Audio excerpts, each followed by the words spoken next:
Hi, I'm Cameron Boucher, and this is Ghost Stories with Sorority Noise. This story is not so much, unfortunately, about ghosts, but more of a psychopolitical thriller. There's a man, he's running for president, and he's a small-town governor. Never really had too much strength in the political world, but things seem to go really, really well for him in this election, and he sees all these forthcomings and positives in his in the race for him, and he ends up winning against all the odds to become the president of the United States. He does inauguration, and as soon as he finishes being inaugurated, he goes back to his Secret Service to meet all the Secret Service members that will be protecting him over the next few years. When he goes in the back room, they reveal themselves. The entire Secret Service reveals themselves to be shape-shifting reptilians, and they inform him that they've been controlling the government for the past, since the inception of the U.S. government in 1776, and they were involved in the separation of England, and they tell him all this stuff, and they let him know that they're going to kill him and do what they do and run the country without him. So they take him into this room, and one of the Secret Service members shapeshifts into the president's body, and his job is to kill the president, and they're in a room alone, and the president, he kills the person that was supposed to take his body double and comes out because they're both the same person. The reptilians have no idea that he is not the person that they thought he was, so now he must live his life as the president, knowing that the entire government is corrupt.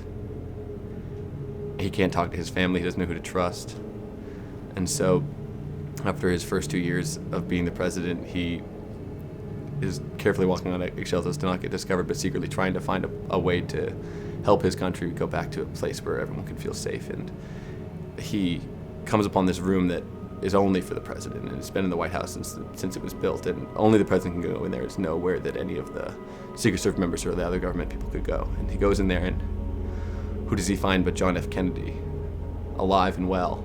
And John F. Kennedy had been hiding in the bunker under the same circumstances that the current president was dealing with. And so they use each other's wit and skill to take down the government and let people know by revealing that JFK exists through a series of closed-circuit televisions. And it all leads down to this one battle where Tom Hardy comes out with just 2 giant machetes and just emaciates all of the reptilians. And we are saved. So a few years ago, I was living with my wife in Orange County, California. We had like 3 kids, Robbie, Carol Ann.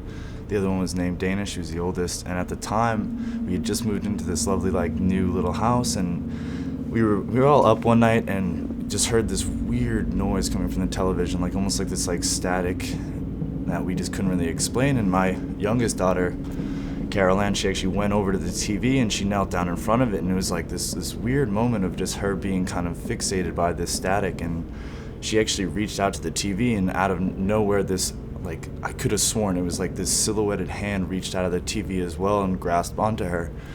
And for a moment we all froze, we had no idea what to do, and she actually stood up and she just said, "They're here."